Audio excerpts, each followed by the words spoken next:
I don't want to talk about grief today. I'm getting enough grief from work. Professor Aldeby used to be my professor. He teaches history and psychology amongst other things. I know it's not technically work, but he asked if I would allow him to have the video footage of his sessions with Dr. Decker. Dr. Decker wanted to be removed from all of the videos, so it's jump cut after jump cut, but I'm sure you've already noticed that. Mostly it's the professor talking about how he viewed reality back then, in so much as he thought it was changeable. There's nothing else to do but watch while things are encoding. Psychokinetics, remember? Cult of the Kinetic Mind? Professor Aldeby said it was recommended reading to help psychiatrists in their frontline battle with insanity, he likes to call it. Professor Aldeby saw the relationship between psychiatrist and patient as a winnable battle. The patient must be cured by removing their psychokinetic ability, if present, either by telling them it doesn't exist or by using another psychokinetic ability to negate it. It's a long time ago, I can't remember all of it. There was a specific example. If someone tells you they can fly, you tell them you control air currents and that from now on they won't be allowed to use them. This would normally stimulate the brain in such a way that the patient stopped thinking they could fly. The main danger as the therapist is believing that you can control air currents. The danger of pretending you have psychokinetic abilities is that you may start believing you have them and then have them. It's the paradox of the cure. Dr. Decker loved paradoxes. His favourite was the grandfather paradox. If you can travel back in time and kill your grandfather, then you cannot be born. But if you cannot be born, then you cannot kill your grandfather. It's a time traveller's chicken and egg, if you will. I don't take sleeping tablets, never have. I'm not allowed to prescribe either. Dr. Decker had me try to forge his signature once, but I was woeful. Dr. Decker wanted me to try and forge his signature to make sure that I couldn't. He just wanted to feel safe, I guess. Once you get a prescription pad, it's your fault if it falls into the wrong hands. I suppose it does sound a bit overcautious, doesn't it? I've been known to drink, not as much at the moment, not as much as Dr. Decker did. He kept at least one bottle in his desk drawer at all times. You can't imagine the amount of times I wanted to sneak in and have some. It's possible that somebody spiked his drink. Most people probably knew he had a bottle in his desk. Wouldn't have been that hard to empty out some capsules into it. Maybe the police should get fingerprints? Make sure nobody touches the bottle in the meantime. Dr. Decker told me he was adopted.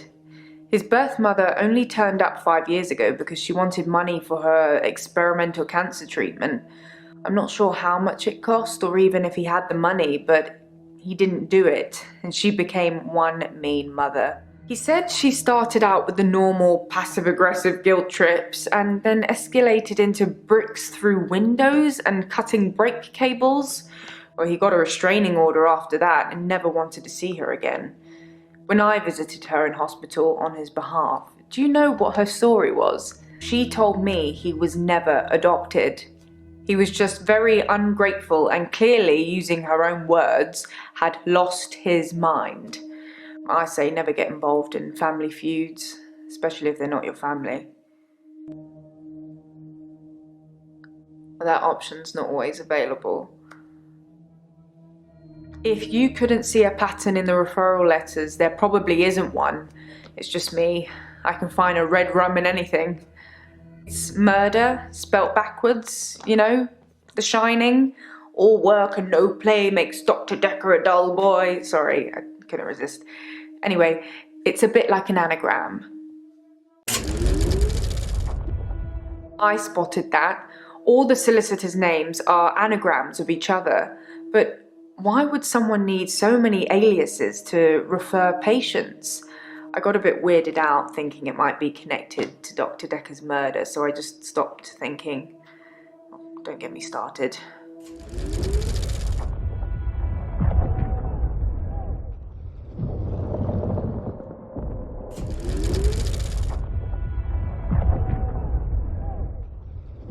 Hilda died last night. I was there. Well, I was there as her daughter. It was nice. She had a good death. She got to say what she wanted to say. Terry hasn't been into work for a few days. I hope there's nothing wrong with her, but I wouldn't wish her ill. I was the doting daughter. Don't worry, everything's going to be okay. I love you, Mum. Then Hilda, with almost her last breath, looks me straight in the eye and says, "Don't let them take Amelia." Amelia's Hilda's doll. She used to have about 9 or 10 of them, all glassy-eyed and creepy looking with frilly dresses and curls. All over her room they were. In the end, we had to get rid of them. They weren't very hygienic. But we let her keep one, and that was Amelia. I'm keeping her safe until I can pass her on to Hilda's daughter. Maybe she'll fly over for the funeral. I don't know. Are you okay, Doctor? You look a bit pale. Most people have taken sleeping pills at some time or another, haven't they? It's probably quite easy to get hold of them. Although, I have to get a doctor to sign a prescription if I need any at work. It's probably the same for Jaya. Jaya seems really nice. I don't know why she'd want to work in a place like this. I just mean, get all these weird people coming here. I mean, I've met some of them out in the waiting room. I know they're just people, but a couple of them have seriously given me the creeps. She's a slightly older one, isn't she? Always well dressed? Yes, her. I'm pretty good at picking up on people's energy, and hers is cold. Actually, I think I sort of know her. Claire Castleford, isn't it? Apparently, she attacked her husband or something. I think of Dr. Decker every time one of my patients dies. It makes me remember how he didn't care about his mum. He was a good therapist. He was a lousy son. I was angry at Dr. Decker. Hilda's daughter, she's in Australia, so fair enough, maybe she really couldn't get over to see her. But Dr. Decker's mum was dying literally on the other side of town, and he just couldn't be bothered. I shifted for her, but in a way I wish I hadn't, because it let Dr. Decker off the hook, you know? I didn't realise how little he cared until I told him the news. Dr. Decker drank a bit. I didn't say anything about it, but well, it's not very professional, is it? I mean, it's not like he was drunk. It must be very stressful being a therapist. Do you find it stressful, Doctor? I can tell just by looking at you. This job has really taken its toll on you. Most other people wouldn't have believed me, but he did. In fact, he cared far more about the shifting than he did about his mum dying. For a moment, I thought he might cry. Just for a split second. But he didn't. He just carried on with our session. I wish I knew what went on there. Jaya probably knows. She spent quite a long time with Sarah when she visited. I wanted to show him what I could do so he could see for himself. I took his hand, I told him to think of a loved one, and then there was nothing. I mean, literally nothing, just an empty void. The only thing I could feel was his hand holding mine. I'm pretty sure without that I'm not sure I could have made it back. I become what people want to see. But some people, they're not right in the head. They make me turn into horrible things. That's why I won't shift for anyone with mental problems anymore. A patient, he used to have night terrors. An 80-year-old man screaming and kicking in his sleep. When I shifted for him, I don't know who I became, but as soon as he saw me, he was terrified. And when I looked down, I didn't have any legs, just bits of them. It doesn't happen on its own. I have to will it. I've thought about that a lot, because shifting is only supposed to work on people who are dying. But Dr. Decker was near death. Just because no one knew it doesn't mean it's not the truth. It kind of gets you thinking about destiny and fate and everything like that. I'm not so sure. I mean, what about free will? If everything is fated to happen, then we're just machines carrying out commands. Maybe fate does have a plan for everyone, but who says we have to play along?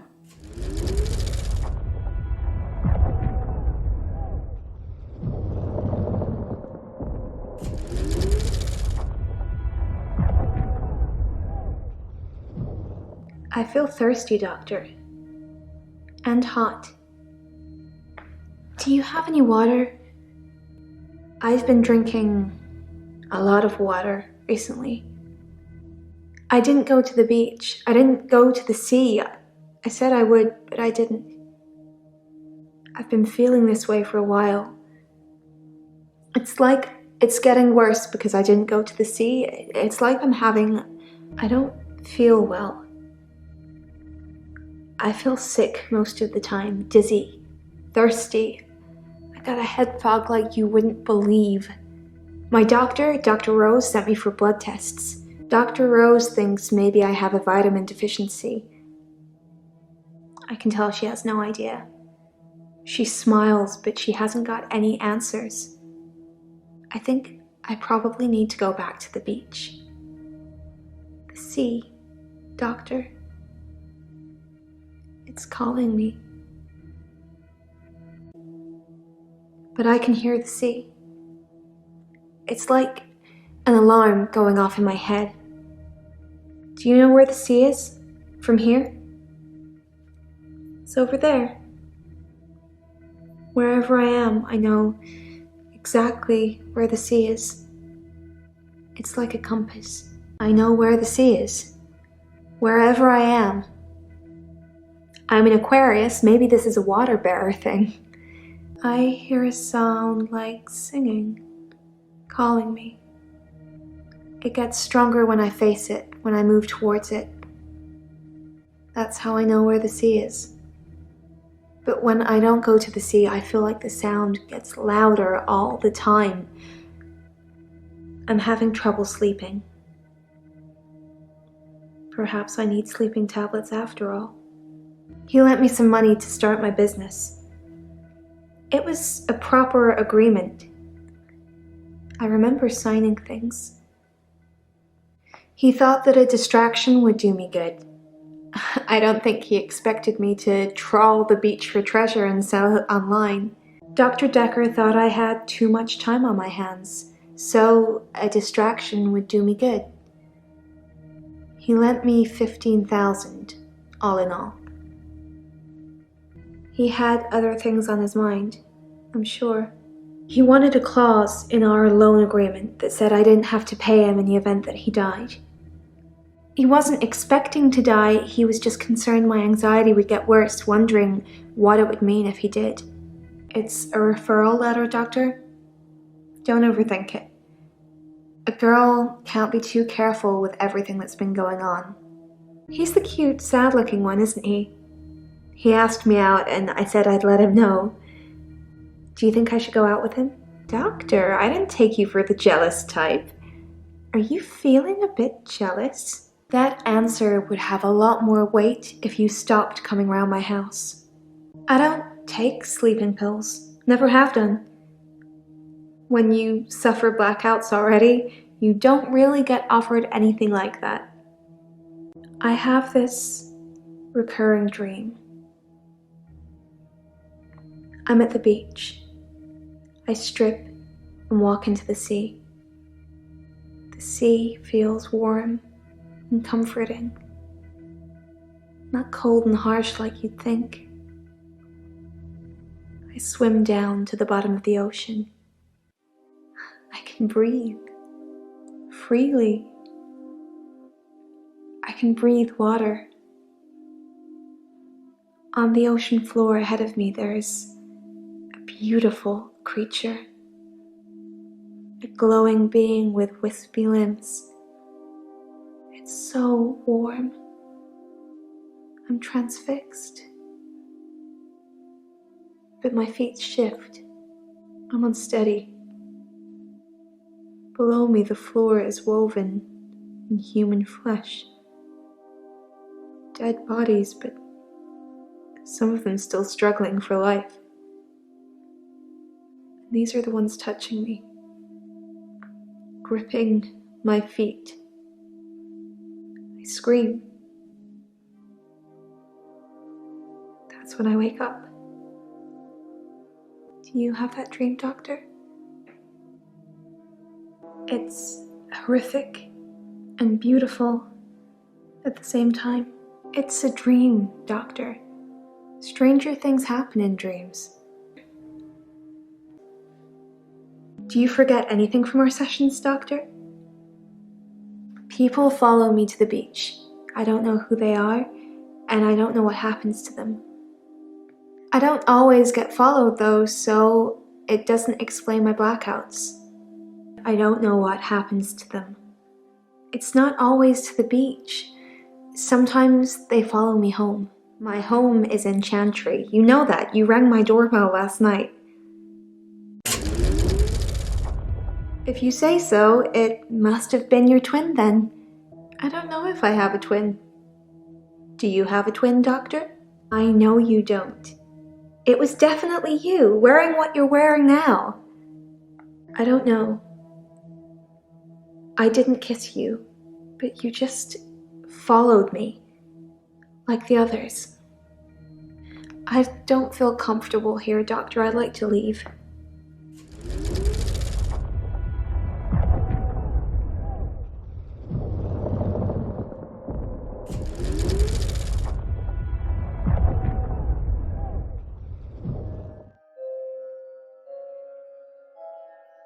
You said you'd help me with my problem, but he's still here.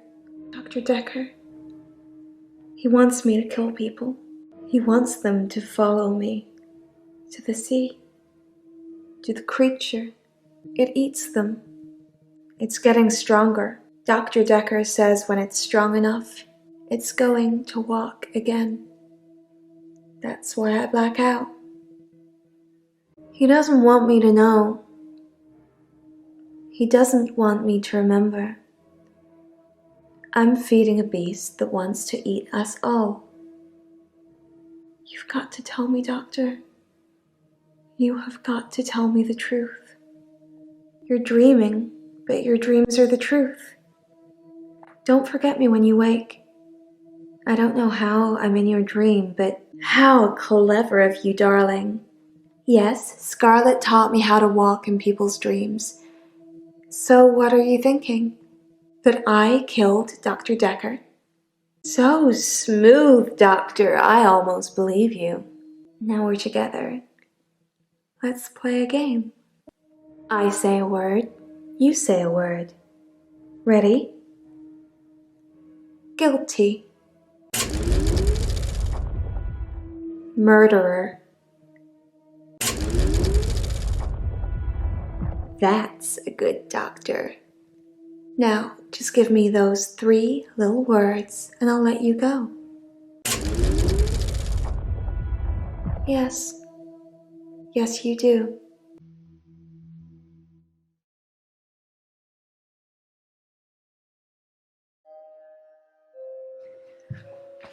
Oh, Doctor. You look...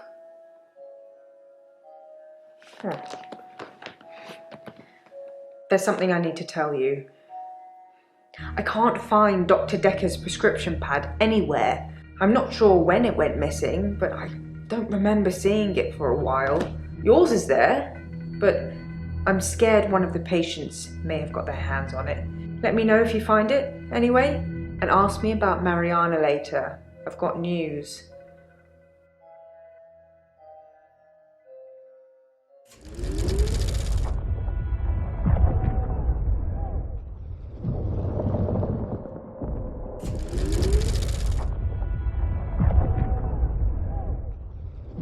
I'm fine. I killed David. Again. Like you told me to. With an axe. I got him to put his head on the wood block. He didn't really know what he was doing. He trusted me. I cut off his head. When I picked it up, he was smiling. Probably a muscle spasm. I buried him near the lake house. I'm not sure I'll be allowed a second funeral. Besides, it's close enough to visit. I've already told you I never saw his prescription pad, so of course I didn't write any death threats. It sounds like someone is trying to frame me. Who's trying to frame me, Doctor? I don't really know the girl, but I did buy out her loan from Dr. Decker. I mainly did it to shut him up about it.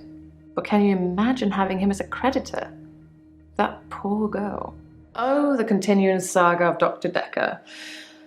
After he'd seen David and done his due diligence, he came up with an offer I couldn't refuse. Remember? The one I told you about when we first met. Dr. Decker wanted me to reanimate him. He said he would kill David unless I agreed. He called me on Valentine's night. He promised to use a disposable phone so there would be no trace. I was supposed to come here, where I would find him dead, and then reanimate him. I agreed immediately. It seems that Dr. Decker went through with his half of the agreement. But I forgot to turn up. Yes, Dr. Decker threatened to kill David. That terrified me at the time. I still had hope that David would recover. Anushka's fine, I would imagine. Her father came over to talk about the missing cat. It would have been an easier conversation had I not been splattered in blood and sweating like a milkmaid. It seemed like he wanted to give me a piece of his mind, but when he saw the state I was in, he fled. There were no police that turned up. I suspect I've got away with it, at least this second time. Now all that's left is for you to write up my diagnosis. That I'm not sound of mind. That I wasn't sound of mind when I killed David. It's up to you whether you want to mention any of our other conversations. I'm happy either way. Doctor, did I tell you about that time that I used the power of my mind to bring my husband back to life? I can't imagine what I'd do to the psychiatrist that double-crossed me. But I'm sure it would be fun. For me, at least. No. Threats are usually made without the intention of following them through. This is quite the opposite.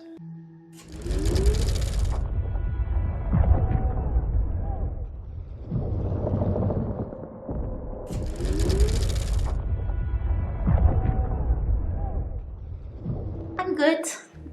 I feel better. Last session, that was all negative. I don't want to be like that. Oh, I made you something. A little thank you for being so nice. They're cookies. Flour, sugar, butter, chocolate chips, and my special ingredient.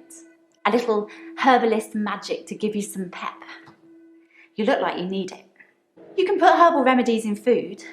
The effect's more subtle, but it does work. No? What do you think I am? Fine. Don't eat them then. I was just trying to be nice. I'm a happy person. And really, what's the point of being miserable? It doesn't matter what's going on at work or anything. Happy is the only goal. Max told me that. I think some footballer might have said it. But you don't know the whole story. Max is 77. He was one of my patients. I thought he was dying, so I shifted for him. Became an old sweetheart of his, apparently. Only Max didn't die. He actually got better somehow. And then he came and asked me to do it again. Eleanor, her name was, or is. Like I say, he doesn't even know where she is now. But she obviously still loves him. When I shifted, I felt all fluttery and excited. It's so sweet, isn't it? Thing is, because Max didn't die, he saw me change back after I let go of his hand. There wasn't anything I could do about it.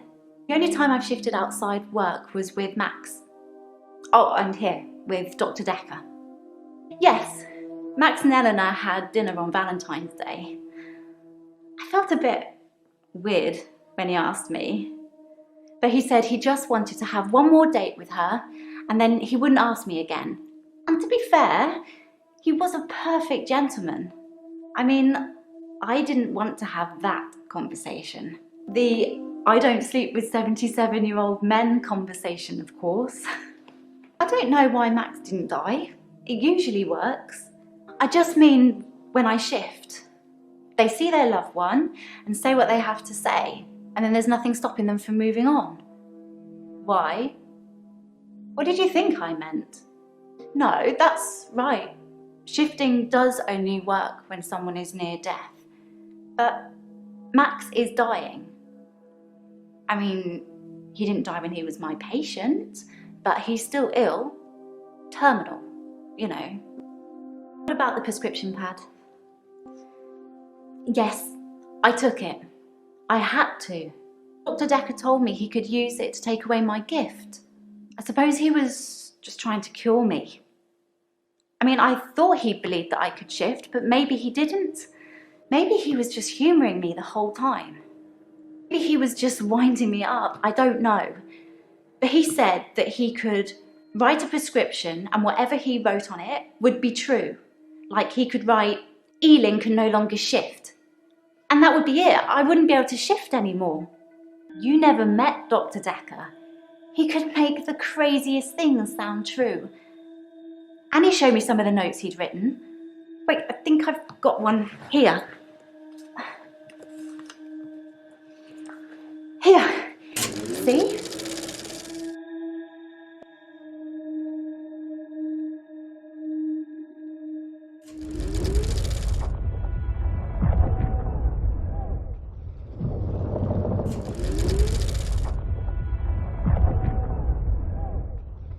I teleported back into the art gallery after our session, in the midnight hour. I replaced the painting, so I haven't stolen anything for a long time now. Perhaps a cheeky borrow best describes it. I waved back at Jessica yesterday, and she smiled. It was bigger than normal. I think we may have made a connection, Doctor. The photos I have of her, I think I'm going to destroy them. They're my problem, not hers. Not feeling very well. I tried to sleep through the midnight hour, and I slept for 8 hours. When I woke up, it was looking at me. That thing was looking at me. Time was still frozen, but I can't escape it. I'm doomed. It knows what I did with Dr. Decker. It's been taunting me. The thing that's following me. It doesn't have a face. I saw it close up when it was standing over me. It has no face, no eyes, no mouth, no nothing. Inside its hood is just space. Just a black hole. It wanted me to follow it, so I did. It brought me here, Doctor. Here. It thinks I killed Dr. Decker. I'm sure of it. I took his body. It was me. I took it from the coffin because I didn't want him put in the ground. I don't know what I was going to do with him. I just didn't think burial would be enough. Maybe I would cremate him. But the body disappeared. Burial isn't enough for Dr. Decker because he's evil. I thought if anything, we'd established that in our earlier sessions, Doctor. I had to destroy him properly, not just bury him in the ground. If only he'd been cremated like you will be. I have a private tool shed at the graveyard. I moved his body in there before the burial. But when I came back, he'd gone. It was locked and he'd gone. How did that happen, Doctor? How did Decker do that? It had crossed my mind that Dr. Decker perhaps resurrected himself. Maybe he wasn't dead, just sleeping. Someone else moved Decker. They'd had to have picked the lock, moved the body, and then locked up again. Why go to the trouble of locking up again? It's not out of the question to think that Dr. Decker teleported himself out of the tool shed. If I can do it, he probably can. That's the kind of thing I've been thinking. But the thing that's been following me, it can teleport too. I think the thing might be Decker. Is the thing Decker? I tried to sleep through my extra hour. I didn't want to face it. That thing has been taunting me. I wish I was still religious. When something is chasing you, you start wishing that a higher power could save you. I remember you saying that there aren't enough religions. But I still wish there was only one, and one that I could believe in. You worried me then, Doctor. I thought you were starting to believe in the unbelievable too. I didn't steal Decker's pad. I didn't have to. If I wanted to use it, I could just teleport in here and steal a sheet. Why take the whole pad? Why be that obvious? I've tried to avoid my extra hour. I tried to sleep through it. I did try one thing. I spied on you, Doctor. You have a strangeness, don't you? You live in the same house as Dr. Decker. I spied on him several times, so I know the house very well. You kept it almost entirely the same. Why did you live in the same house as Dr. Decker? Is it a perk? Or you, Dr. Decker? Thought it might be a perk. I'm sorry I spied on you. I was just getting worried that you weren't who you said you were. Just some mannerisms, strangeness. It's good you've adopted his dog, though. I'm not sure many people would have done.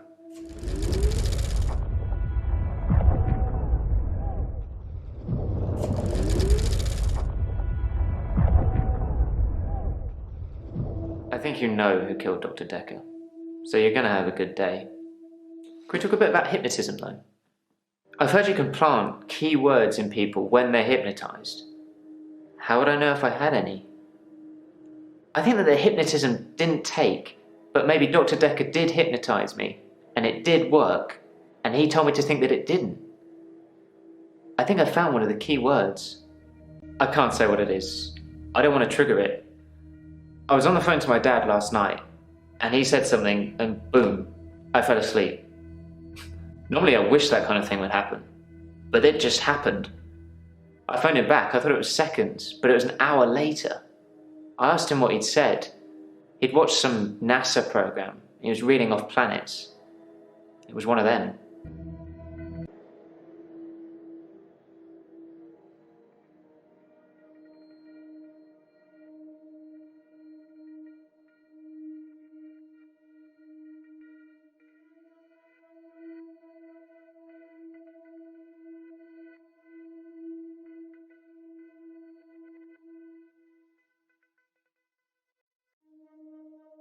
So he did plant me with something. I have absolutely no idea. Did you find out what the key word is? What is it? No. Don't say it. Write it down for me. And thank you. You know, there's something I've not been telling you. It's about time travel. I read a book about time travel. I thought what was happening to me was a type of time travel. I couldn't control it, but at the end of each day, I would travel back in time to the beginning and live it over again. I'm like Doctor Who, but I don't have a TARDIS, and I can't choose what time I go to. Except once. I chose not to tell you I travelled back in time. Sorry. If I could turn back time, Doctor, if I could find a way. The doctor said she was legally still alive. The only thing they could do was starve her. Hannah didn't die in the accident the first time around. It was worse than death. She wouldn't have wanted that. I was looking at a photo from around the time of the accident.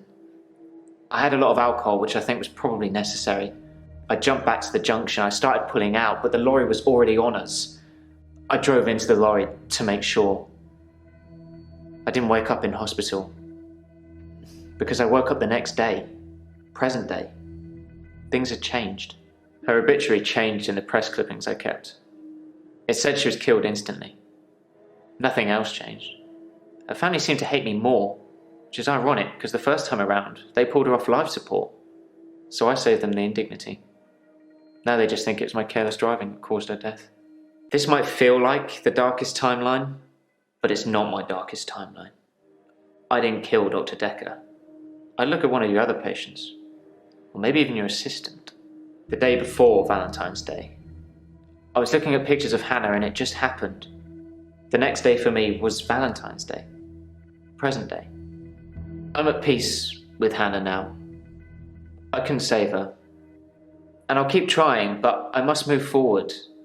I did kind of ask you not to talk about this anymore, but I suppose you're not taking notes. No, I didn't take the prescription pad. Why is it such a big issue? Who'd want it? Do you think the killer wrote out a prescription for temazepam, faked Dr. Decker's signature and got it made up? Maybe, but I'm already on temazepam, Doctor. I wouldn't need all that drama. Things have been interesting. Thanks to Mariana. We went on a date. Well, sort of. She texted me this bar she was going to, and I just turned up. She can dance. I was transfixed most of the night. Next thing I know, I'm lying in my bed, at home. The room's spinning. The day moved forward. In fact, every night I go and watch Mariana dance, the day moves forward. Wow. I think you're just jealous, Doctor. I mean, if Mariana really was killing people, I'm pretty sure you'd have to contact the authorities. I mean, that's what you do, isn't it?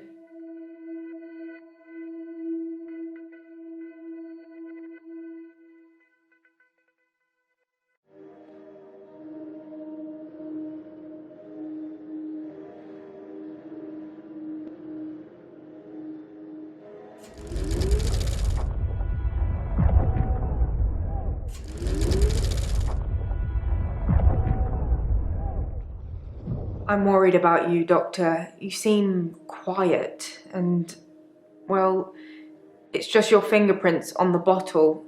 Maybe you touched it by accident? You didn't know him, did you? Then why are your fingerprints on his vodka bottle? No, don't answer that. Oh, the infectious madness of Dr. Decker, who hasn't it touched? I'm so worried. You just seem a little different from the person who turned up all those weeks ago. You don't talk to me as much as you did. You flitter between patients in a daydream. Tell me what things are bothering you. Murder is a means to an end. There's a lot more going on here you should be thinking about. Memory is exactly that. Your memory. If people are telling you things you don't remember, then they're probably making them up. Deep down, only you know. Who measures sanity or insanity? One man's philosopher is another man's fool. I'm keeping an eye on you. I won't let you go crazy. Holiday, perhaps? Some R&R? I suppose you were thinking something darker? We do still care, don't we, Doctor? In a few weeks' time, there'll be a whole new bunch of faces with a whole new bunch of quirks. Let's not have a whole new doctor, shall we? If I have any grievances with my employer, I spit in their coffee. I hope that's how you like it. Don't become like Dr. Decker. I think that somebody killed him because he was using them. There's some footage I can't show you because it would affect you too much. Suffice to say, when Mariana told him she could breathe underwater, he wanted the same power for himself. So instead of trying to cure her of it, he'd try and amplify it to see how it worked, so he could imagine it for himself. I think he did that with all his special patients. I think he wanted all of their powers, if you believe in that sort of thing.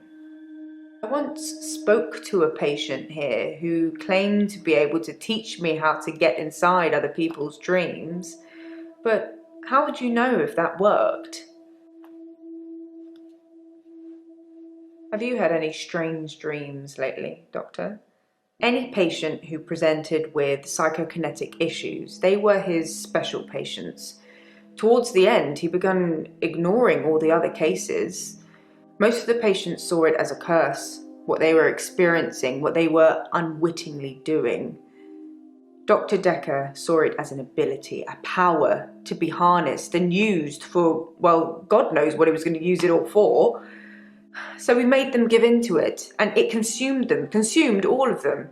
Whether you believe any of that or not is your choice, but they did, which made them angry. And that's why I think he was murdered by a patient. I think I'm okay with the grief now. My mother died suddenly, and I think I was projecting Dr. Decker's death to be about her. I know they're not related. Because of what happened to my mother, I believe people could change the world with their minds.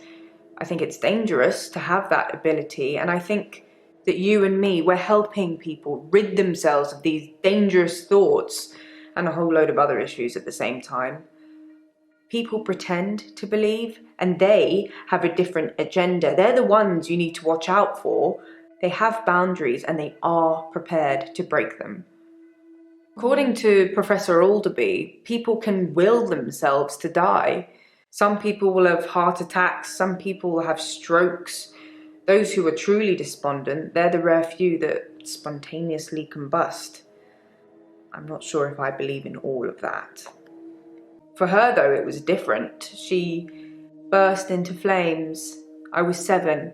They said she must have been smoking and drinking on the sofa, but she doesn't smoke or drink. Professor Alderby said it was spontaneous combustion. I've been reviewing your files. I know, I'm sorry, a bit naughty, but have you considered that Mariana may have murdered Dr. Decker because of the money she owed him? She had most to gain. She got all the money if he died, and it makes most sense, doesn't it?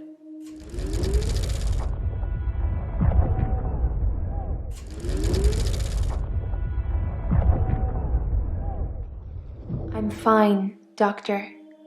I went to the beach, swam under the sea, and returned to tell the tale. No blackouts. Nothing. My lawyer, he says I'm insane, but that he needs you to rubber stamp it. Do you think I'm insane, Doctor? I told you how grateful I'd be. But you need to fix my problem first. If they try me as sane, I'll be in prison for a long time. And then, how would you get your reward, Doctor? Why would someone steal Dr. Decker's prescription pad? I didn't even know he had one.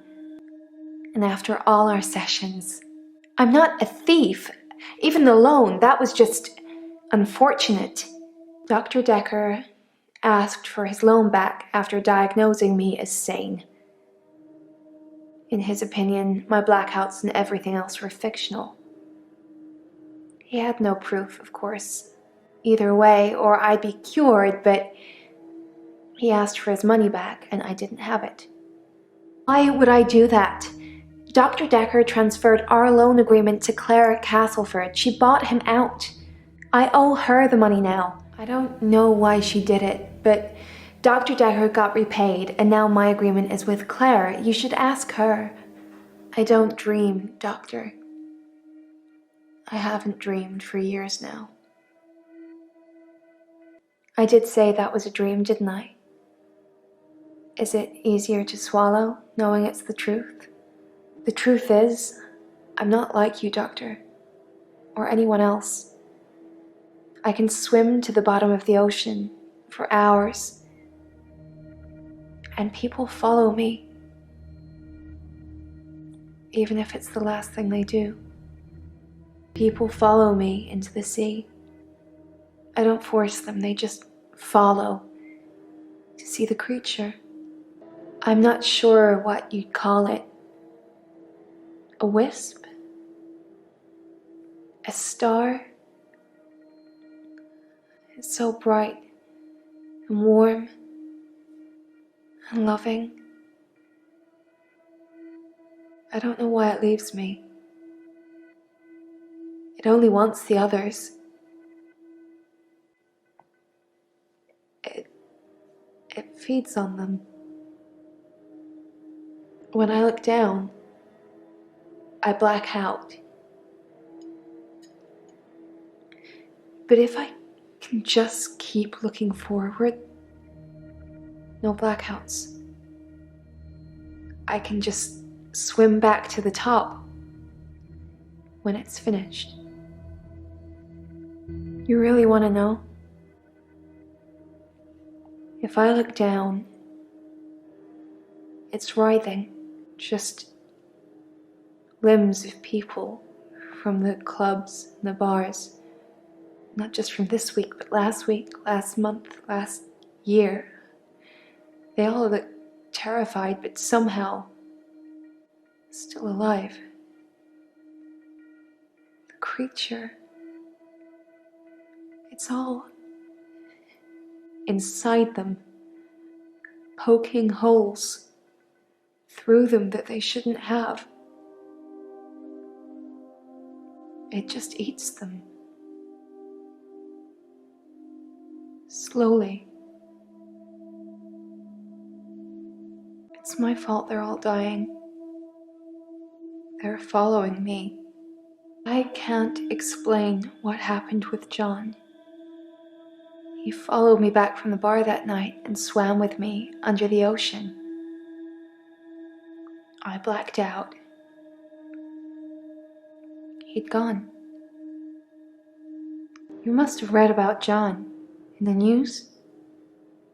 He was a local student who went missing. He was a looker. And he had a way with words, but he was also a cheat.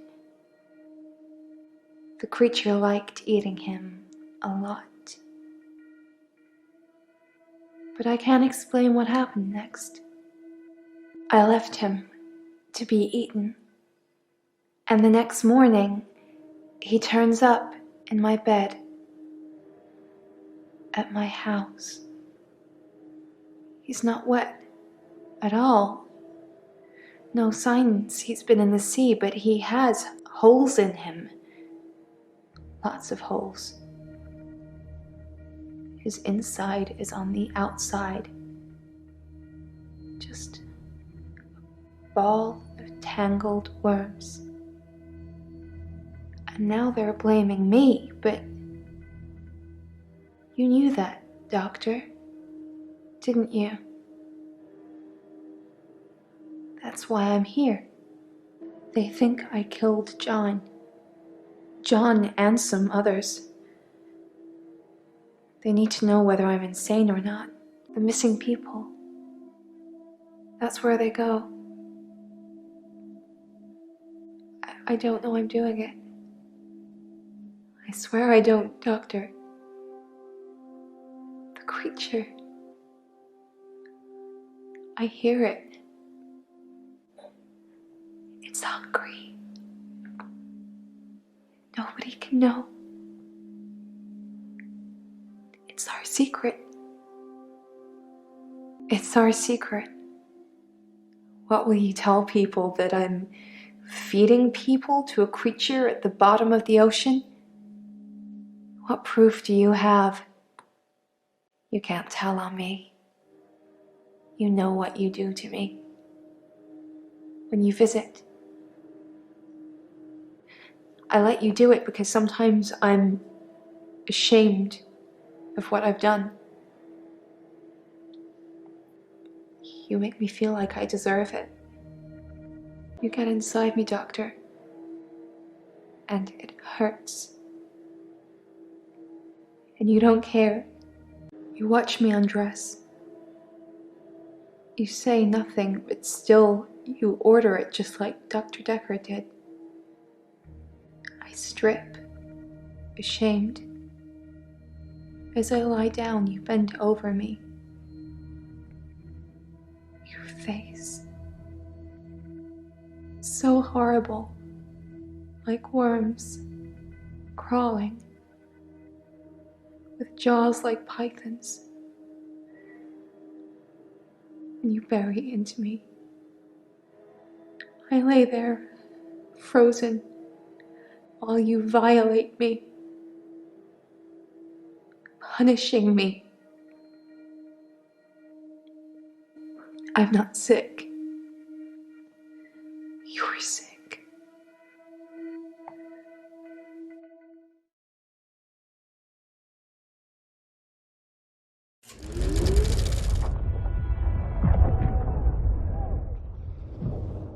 Dr. Decker deserved to die. I'm not saying I did such a thing, not something that I would confess to now whilst being recorded. But I'm happy to reaffirm that his death was necessary. Well, more than death, really. If I only knew where his body had gone. Now I can't be sure. I can't be sure that he's absolutely dead. The girl, chained in his basement, she'd most definitely have killed him given half the chance.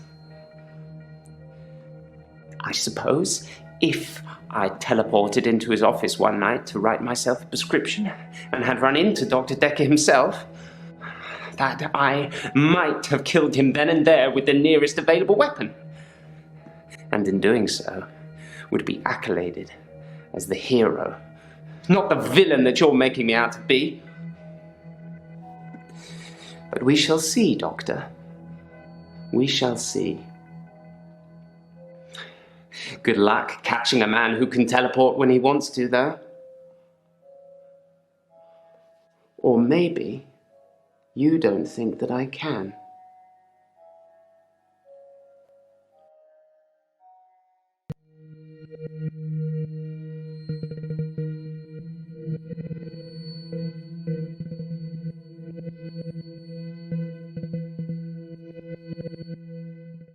She told me that she's killing people, and now I'm stuck in the same day. Can you imagine? Every day she greets me like we're so in love. I know what she's done. I know what she's going to say to me later in the evening. It's over. I can't be with her. But part of me likes it repeating. It's normal. I'm not really sure what you'd call it. Mutually assured delusions? I think Dr. Decker was projecting his weird fantasies on me, and it was just going to be easier to go along with it. To participate. I feel much better now I know I didn't hurt anyone. I didn't hurt anyone. Did I? It looks like Terry won't be coming back. She hasn't been in for a while, and I thought she just had a bug or something, but from what I've heard, it's not good. Apparently, she's in intensive care, and they can't figure out what's wrong with her. Well, I'm not going to lie. Work's much easier without her watching over me. Does that make me a horrible person? There's no need to go over old ground. I understand. David died when I stabbed him, and everything else since, everything else that's happened, that was all me. David, Anushka's father, Iris. What's next for me, Doctor? How do we cure what I have? By all accounts, and thanks to a very unfriendly jury, it seems like we're going to have quite a lot of time to figure that out. Ah, you must be the new doctor. And punctual, I see. I like that in a doctor.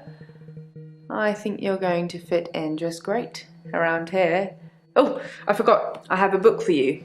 It's my must-read of all time, and by must-read, I mean you must read it.